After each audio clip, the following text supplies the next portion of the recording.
Alors on est parti pour venir étirer donc les ischio-jambiers. Donc ce sont des muscles qui se tendent de la racine de la fesse jusque derrière le genou. Donc pour les étirer, donc il va falloir mettre le pied en hauteur.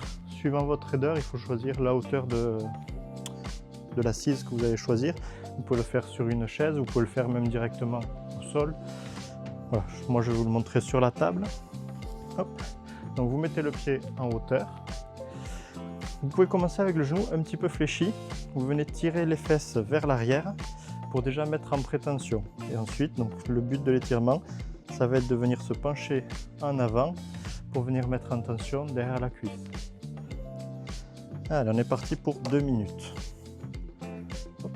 Donc on se recule un peu les fesses, on essaye de garder cette tension toujours des fesses tirées vers l'arrière et on penche le buste vers l'avant. Il est tout à fait possible de venir faire glisser la main du même côté, donc là la main gauche, vu qu'on étire la jambe gauche, le long du tibia. Ça vous donne un petit repère aussi au niveau de votre souplesse, déjà où vous arrivez à aller.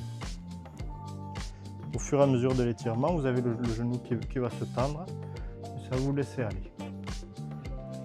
Donc là le but c'est vraiment de sentir l'étirement derrière la cuisse.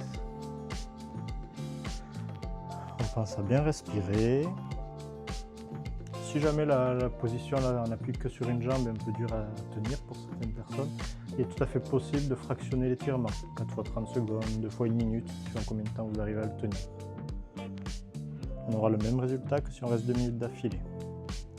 On est déjà à la moitié du temps. On respire bien, on se concentre bien sur la zone qui tire, on imagine un petit élastique qui se détend progressivement, petit à petit.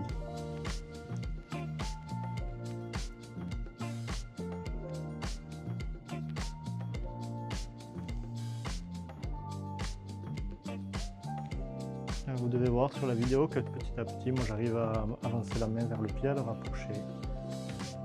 Ce que vous devez rechercher aussi progressivement à faire. À votre rythme, à votre niveau, mais vous cherchez à avancer la main.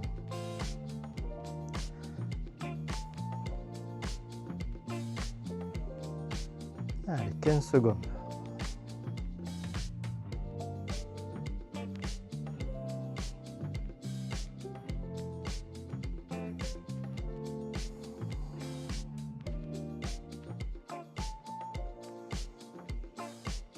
Et on peut relâcher doucement.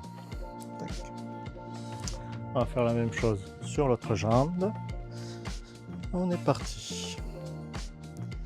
Donc je garde le genou un peu fléchi, je tire les fesses vers l'arrière et je commence à pencher le buste vers l'avant. Et je peux commencer donc à faire glisser la main le long de la jambe. On essaye toujours de rester les épaules bien face à nous, face à la jambe. Et pareil, le pied d'appui, on essaye d'avoir les orteils qui restent dans le même axe, qui regardent dans le même sens que les orteils de l'autre jambe.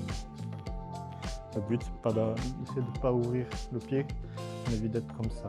Voilà.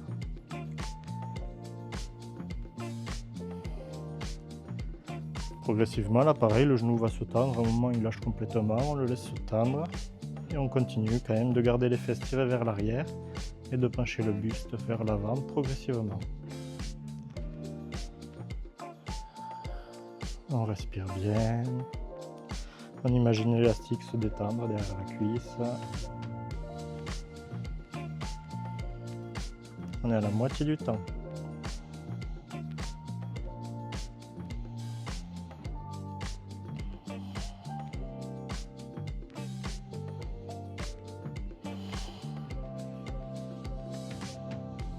On reste très progressif, hein. On ne force pas les étirements, on ne cherche pas à aller le plus loin possible, le plus vite possible.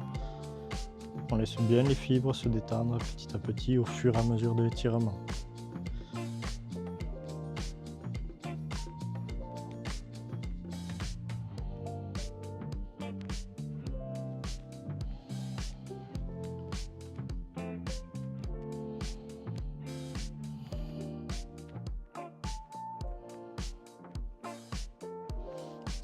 Il reste 10 secondes.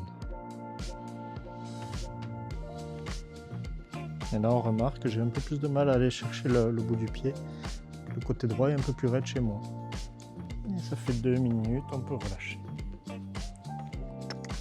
Petit rappel sur les étirements, donc si c'est fait juste après l'effort, il faut savoir que pendant la pratique sportive, on se crée des micro-déchirures musculaires et afin de ne pas les aggraver et de prendre le risque de se blesser, il faut étirer légèrement le muscle. Donc pour ce faire, on se met en position et on maintient la position 20 à 30 secondes maximum sans vraiment chercher à gagner en amplitude. A l'inverse, donc si on s'étire à distance de l'effort, donc 2 à 3 heures après ou sur un jour de repos, là on va pouvoir chercher un réel gain d'amplitude. Donc pour ce faire, on va se mettre en position, on va démarrer donc au moment où on sent un petit point douloureux sur le muscle étiré, et ensuite on va maintenir quelques instants et on va pouvoir gagner au fur et à mesure progressivement sur l'amplitude. On ne force pas l'étirement et on n'y va pas par à coup pour éviter de se blesser, de se faire mal. Suivant les résultats cherchés, donc on peut s'étirer donc 3 à 4 fois par semaine pour juste maintenir une bonne mobilité, une bonne souplesse et essayer d'éviter les blessures. Si par contre on cherche un réel gain d'amplitude, on cherche à développer notre souplesse, donc là il faudra essayer de s'étirer quotidiennement pour avoir de bons résultats. Et n'hésitez pas à aller voir mes autres vidéos pour compléter votre routine d'étirement.